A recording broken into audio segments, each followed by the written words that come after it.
السلام عليكم، كنتمنى تكونوا كلكم بخير وعلى خير. فيديو ديال هاد النهار غادي نشارك معكم من الصباح، يعني من الفطور ديالي كناخد فيه شاي د الاعشاب. غادي نوعدكم ان شاء الله الفيديو الجاي باذن الله غادي نشارك معكم الاعشاب وهاد التخليطه هادي وحتى الشكل ديالهم. كنحلي انا بعرق السوس حيت انا ما كناخدش السكر، حيت تبت تقريبا من 2021 ما كناخدش نهائيا السكر، استغنيت عليه يعني بالمره. كنخوي عليه، كناخد غير واحد الكميه اللي غادي ناخد، يعني تقريبا غير واحد المعلقه باش كنصوب هذاك البريريد، وكنكب عليه الماء كيكون طالق السبوله. كنزيدو الفطور ديالي دائما كيكون بسيط مغربي تقليدي. كنركز على الامور اللي كتكون قويه. عندي هنايا شاي د الاعشاب، وعندي املو صنع منزلي، وعندي الزيتون الكحل حتى هو صنع منزلي ومشرمل، وشويه ديال الفواكه الجافه وشويه ديال الجبن. راه كنت شاركته معكم قبل، راه كاين موجود في القناه. وكندوز هادشي بخبيز ديال الخميره البلديه، هذا المحراش ديال الشعير غادي نشاركو معكم دابا. كيجي تبارك الله خزال. هانتوما واخا بالخميره البلديه، شوفوا من الداخل كيفاش كيجي تبارك الله، كيجي مجعب. هو خبز قوي الا خديتوه غير هو مع شويه ديال الزويته وشويه ديال الزيتون مع كويس داتاي اولا قهيوه اللي كتبغيو نتوما، راه تبارك الله فطور متوازن ومفيد بزاف حتى الناس اللي عندهم فقر الدم. باش نصوبوا الخبيز المحراش كنحتاجو، عندي هنايا زلافه عامره مزيان ديال الشعير وزلافه ديال الزرع كتخليه بالنخاله ديالو، وعندي تقريبا زلافه ديال الخميره البلديه ديال الشعير، وعندي الزيت البلديه واحد 2 معالق، وشويه ديال الملحه على حسب الذوق، والحبوب ديال الكمون هذوك للتنسيم. يمكن لكم ديروا الزعتر حتى هو راه كيجي زوين، جربته انا قبل بالزعتر راه كيجي غزال. غادي نديروا هاد المكونات هادي، وغادي نزيد حتى الحبوب حتى هي، وغادي نزيد حتى الخميره البلديه، وغادي نسخن الماء يكون من الاحسن يكون الماء ديال القله، كيكون زوين وكيطلع معاه الخبز مزيان. وكنسخن الماء مزيان. هو الخميره البلديه خصوصا في الوقيته ديال البرد كتحتاج يكون الماء سخون ماشي الماء دافي. بالنسبه للقياس ديال الخميره البلديه درنا زلافه ديال الشعير، زلافه ديال الزرع، وغادي نديرو زلافه ديال الخميره البلديه، يعني نفس القياس.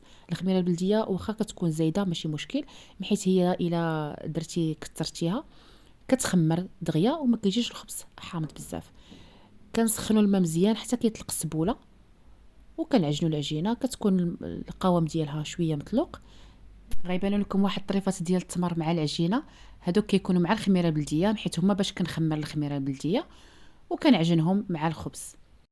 كنخلي الملحه حتى الاخير باش ما كتعطلناش مفعول ديال الخميره البلديه، وصافي. وكنجمعها مع العجينه على هاد الطريقه هادي. وفي الاخير كنزيد واحد 2 معالق ديال الزيت البلديه وكندخلهم في العجينه وكنغطيها وكنخليها تخمر. الا بغيتو نشارك معكم الطريقه ديال الخميره البلديه خليوها ليا في التعاليق ونشاركها معكم، وانتم اختاروا اللي بغيتو، واش ديال الشعير اولا ديال الزرع اولا بلا جلوتين. في الحقيقه الفيديو ديال هاد النهار راه جا عفوي، حيت ما فكرتش من العاده ديالي اولا من القاعده ديالي اي فيديو كنبغي نديرو معكم كندير له برنامج. وهذا النهار درتو بلا برنامج، اللي درتو في النهار شاركته معكم.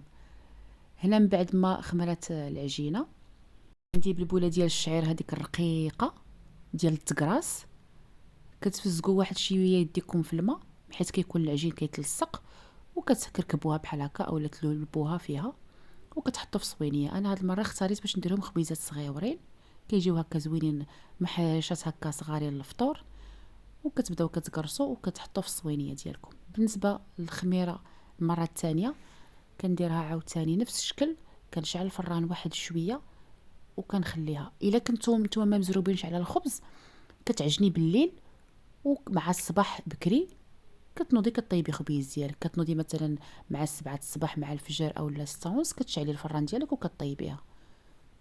بالنسبه للطريقه ديال الطياب كيكون الفران سخون بزاف، ومن بعد فاش كتبغي طيبيهم كتهبطي شويه الحراره وصافي وكتدخليهم للفران.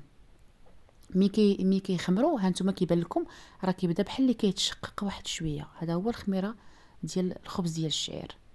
بحال اللي كيتشقق واحد شويه. غنشارك معكم واحد لاستيوس كيديروها المخابز الكبرى، واخا ما كديريش الخبز فيه السكر كيتحمر لك من الفوق.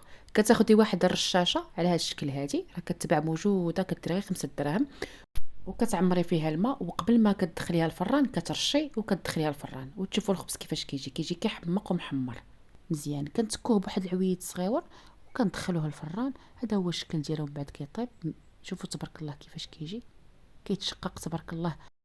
وهذيك النكهه ديال الحبوب الكمون كتعطيه واحد البنه خاصه. ها نتوما من الداخل كيفاش كيجي، وراه كيتنفخ، واخا بالخميره بلديه كيتنفخ واحد شويه، غير هو ما كيتنفخش بزاف. غير فاش تقرصوه ما تقرصوش بزاف، قرصوه خليه واحد شويه، يعني واحد 2 سنتيمات بحال هكاك، حيت هو ما كيتنفخش، حيت الخميره البلديه ما كتنفخش الخبز. بالنسبه للغدا كانوا عندي شي طريفات ديال الدجاج. شي مرات كنطيبوا الدجاج كيبقى لنا هاد الصدر بحال هكا، كنكونوا حمرناه كيبقى لنا صدر، اولا كيكون عندنا شي واحد زايد، ودائما الصدر كيبقى حيت كيكون ناشف وما كيتكلش. خديته وقطعته بحال هذا الشكل هذا مربعات صغيره.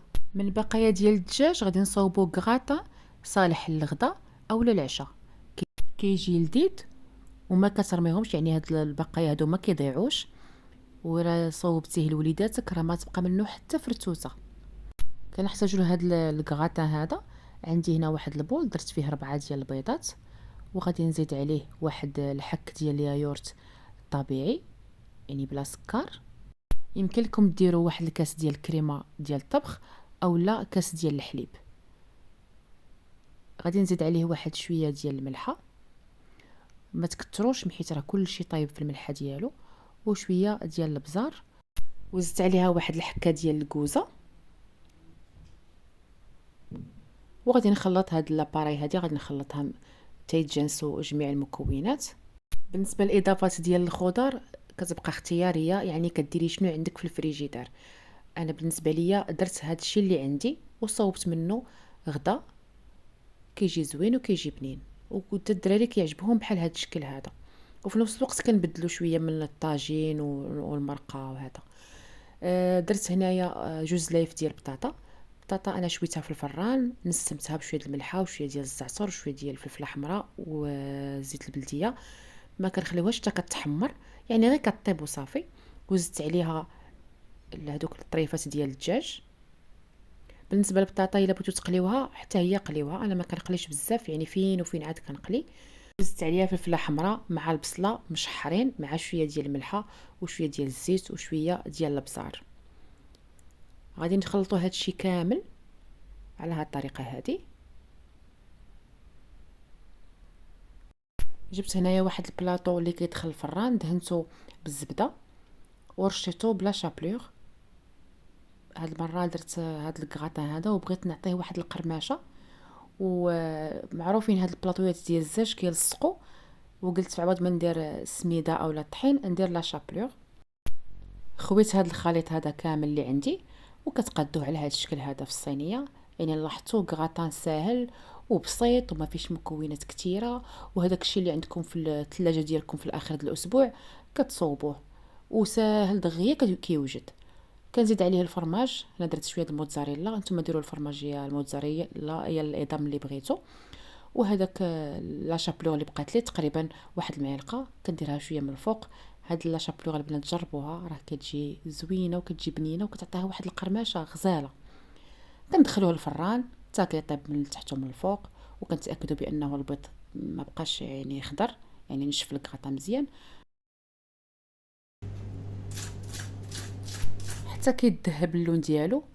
وكنقدموه بالصحه والراحه. كديروا معاه شي كاس ديال العصير اولا سلطه الفواكه اولا ديسير. هانتوما شوفوا الشكل ديالو كيفاش كيجي غزال. انا غادي نقطع معكم واحد الطريف. هانتوما من بقايا ديال الدجاج وشويه ديال الخضره اللي بقات عندنا في الثلاجه صوبنا غديوه بنينه ولذيذه وصحيه.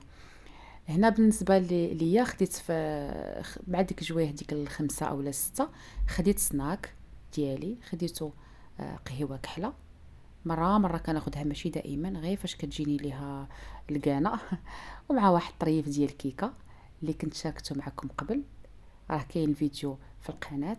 اللي ما شافش الفيديو راه كاين الفيديو قبل من هذا، كاين ديال الكيكه حتى هي راه بلا سكر وبالتمر، كتجي غزاله وكتجي خفيفه، ودرت فيها بقايا ديال اللوز.